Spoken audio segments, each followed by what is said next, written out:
Hermanos, Dios les bendiga. Gracias doy a Dios por la vida y por su misericordia, que es la que nos sustenta en esta noche. Voy a invitarlos para que leamos la Biblia en la carta a los Hebreos, capítulo 4, versículo número 12.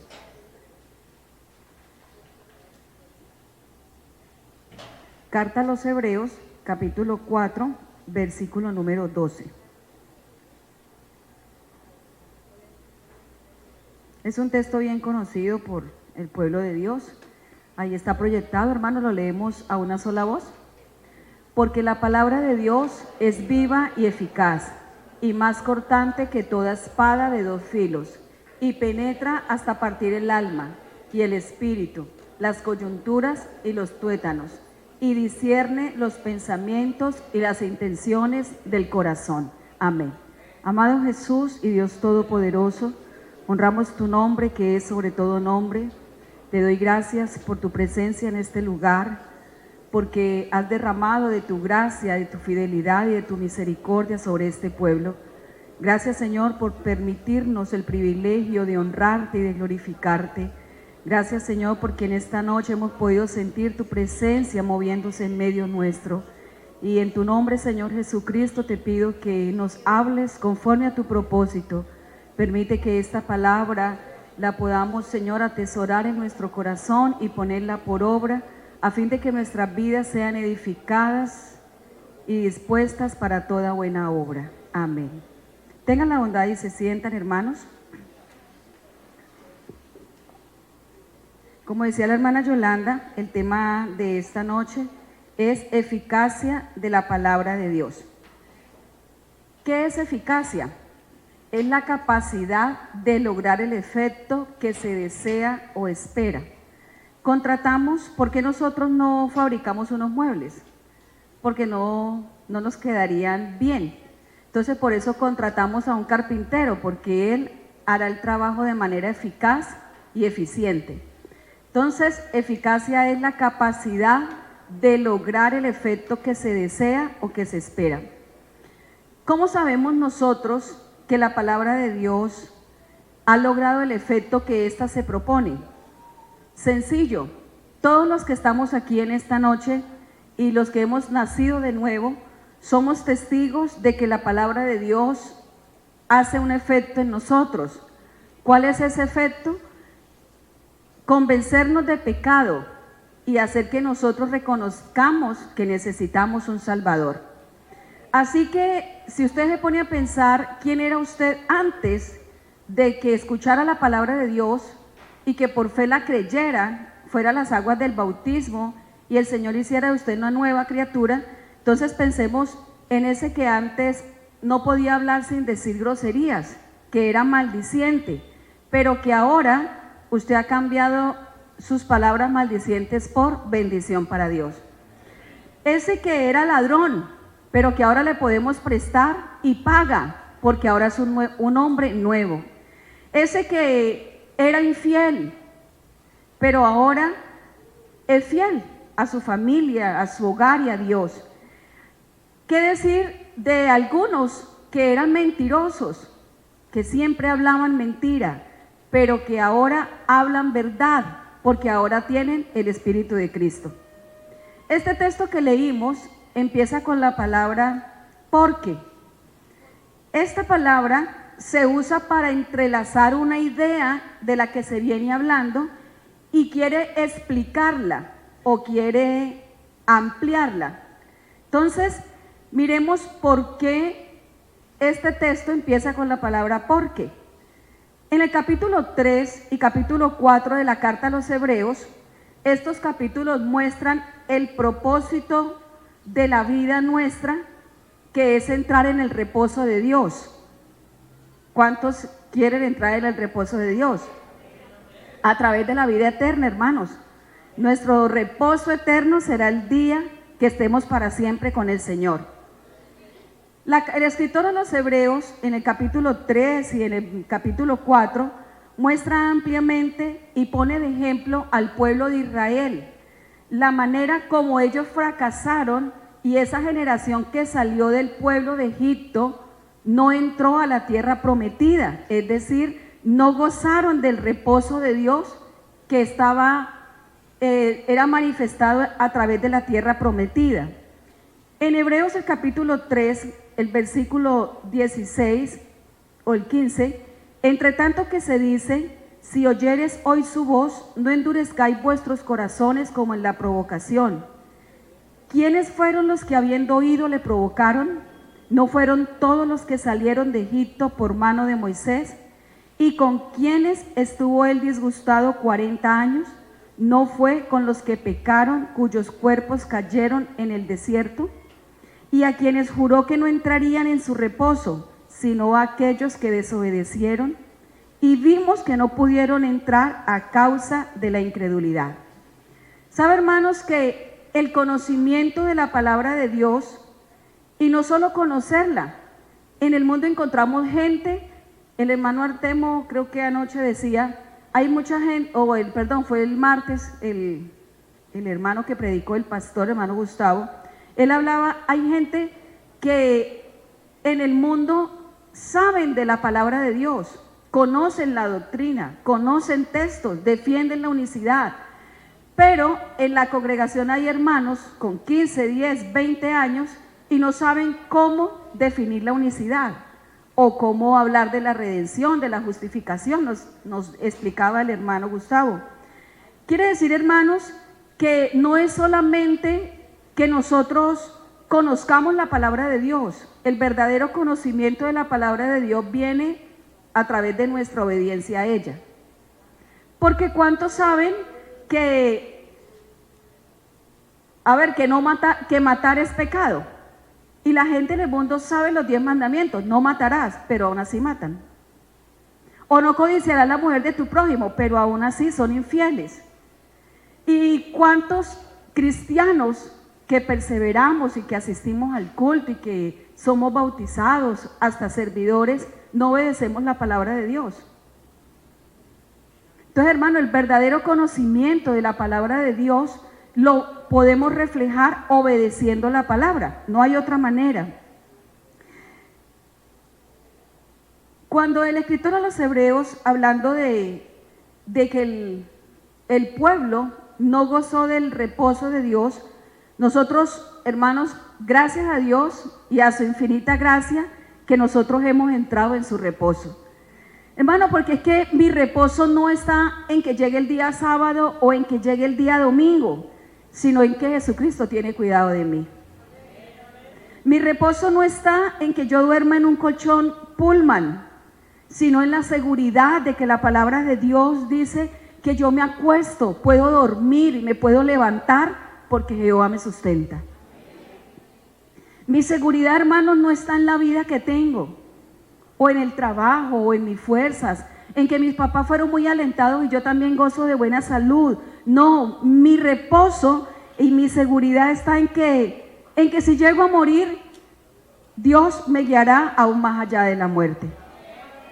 Este pasaje de la carta a Hebreos, el capítulo 4, 12, nos muestra que la palabra de Dios es viva.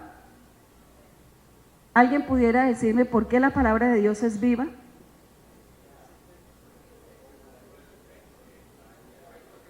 El efecto que produce, ¿qué más? Porque Dios es vida, Dios es la vida. Hermano Artemo decía. Porque siempre que la leemos el autor está presente. Hermano, la palabra de Dios es viva porque su origen está en Dios. Recordemos que Dios es la vida, es el camino, es la verdad. Hermano, la palabra de Dios no muere. Los escritores que participaron en la escritura de la Biblia, como lo decía el hermano el lunes hablándonos de esto, que participaron más de 40 escritores en más de 1500 años. Ellos murieron, pero la palabra de Dios ha trascendido a lo largo de los siglos. Quiere decir, hermano, que cada vez que usted lee esta palabra, que cada vez que usted la escudriña, que cada vez que usted la escucha, hermano, esta palabra es viva. ¿Por qué? Porque usted siente que esa palabra está entrando directamente a su corazón. La primera carta de Pedro, el capítulo 1, versículo 23 al 25. Uno está acostumbrado allá y, y yo digo, pero ¿por qué no tiene el computador? Y es que ahora está allá. Dice, siendo renacidos, no de simiente corruptible, sino de incorruptible, por la palabra de Dios que vive y permanece para siempre. Porque toda carne es como hierba, y toda la gloria del hombre como la flor de la hierba. ¿Qué pasa con la hierba? Se seca y la flor se cae. Pero ¿qué pasa con la palabra de Dios? Permanece para siempre. Así, hermano, que esta palabra es viva. Yo le invito para que usted, cuando tenga alguna dificultad, cuando no sepa qué hacer, en este libro siempre vamos a encontrar un consejo oportuno. La palabra de Dios no se equivoca y nos enseña la manera correcta en la que debemos vivir. La palabra de Dios también es eficaz porque cumple los propósitos de Dios. El libro del profeta Isaías, capítulo 55, versículos 10 y 11.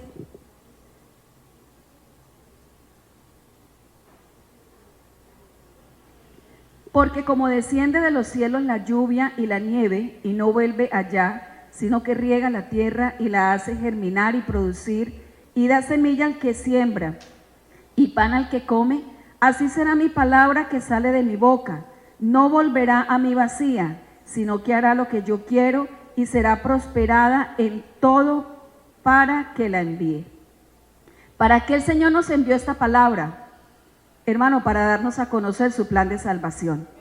¿Usted no se siente feliz, hermanos, de que un día este mensaje llegó a su vida y el Señor le dio la capacidad de creerlo, de obedecerlo, y hoy gozamos de la salvación de Dios?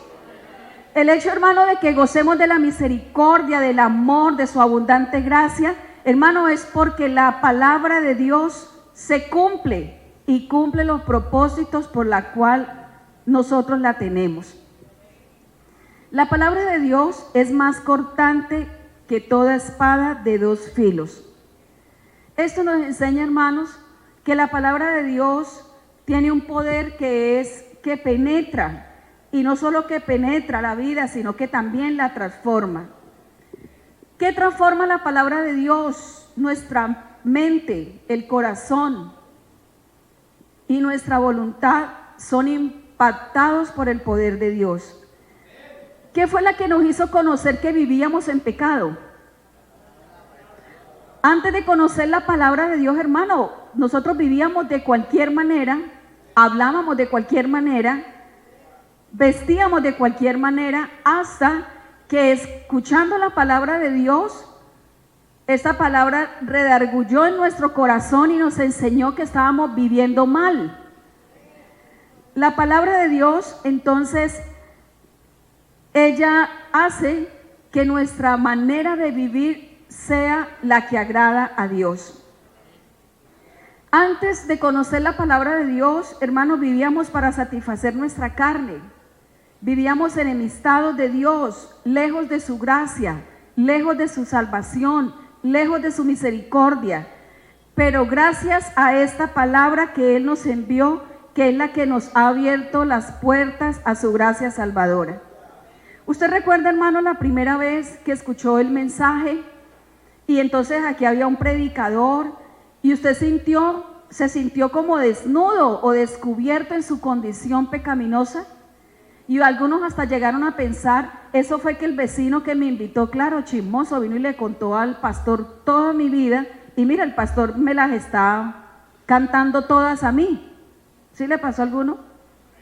Pero no, resulta que nadie contó nada. Lo que pasa es que la palabra de Dios es como espada de dos filos.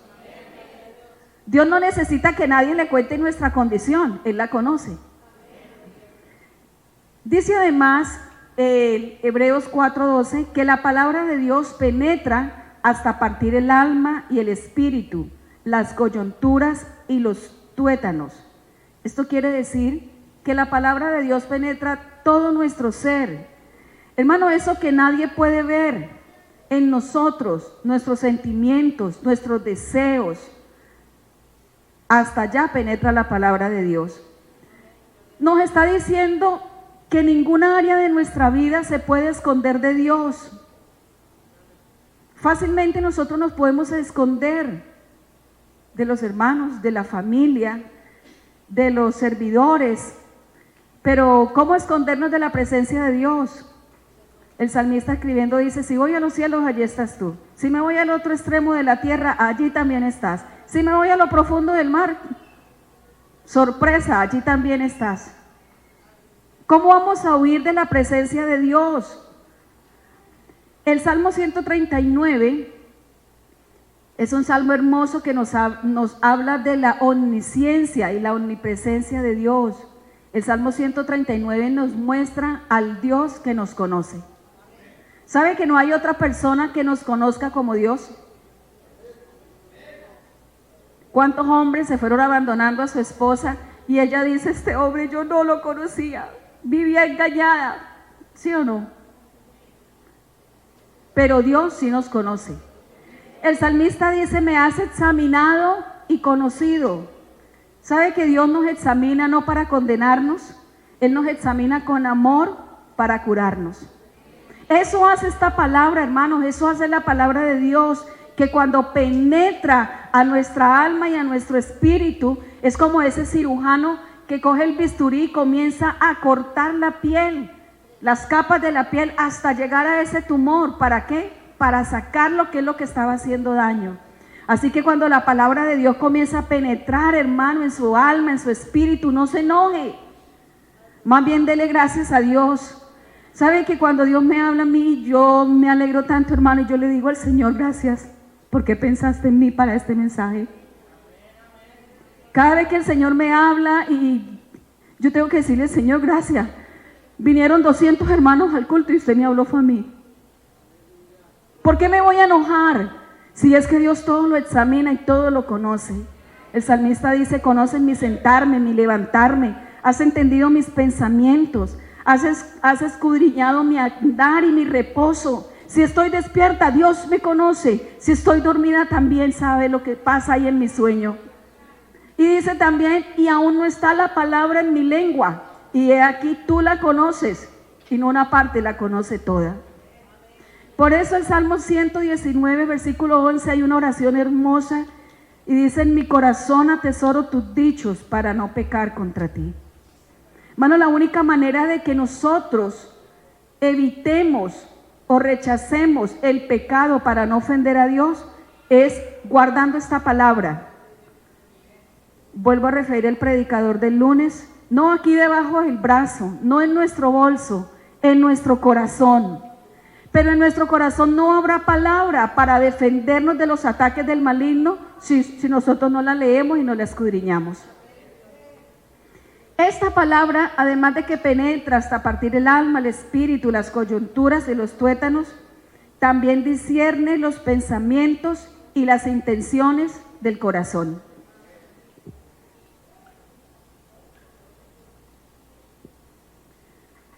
¿Sabe, hermanos, que es la palabra de Dios la que juzga nuestros pensamientos antes de que los pensamientos se conviertan en palabras? Antes de que nosotros abramos nuestra boca para ofender a alguien, la palabra de Dios ya está ahí juzgando esos pensamientos, incluso antes de que estén en nuestra boca. Y nuestras intenciones antes de que se conviertan en acciones. Cuando un hermano decide apartarse de Dios, esto no pasa de la noche a la mañana. Son pensamientos y esos pensamientos se convierten en acciones. Cuando usted comienza a mirar el pecado, a desearlo, a codiciarlo, ¿qué le dice la palabra de Dios a su mente? Ojo, vas a pecar contra Dios. ¿Sí hace eso el Espíritu Santo o no? ¿Sí hace eso la palabra? Ya que nosotros decidamos desobedecer la palabra de Dios, eso es lo que nos lleva a pecar y a la muerte eterna. Así que, hermano, usted valore cuando usted sienta ese deseo de pecar, valore cuando la palabra de Dios le dice a su corazón que el pecado daña su relación con Dios. No coquetemos más con el pecado, hermanos. El pecado a nadie le ha pagado bien.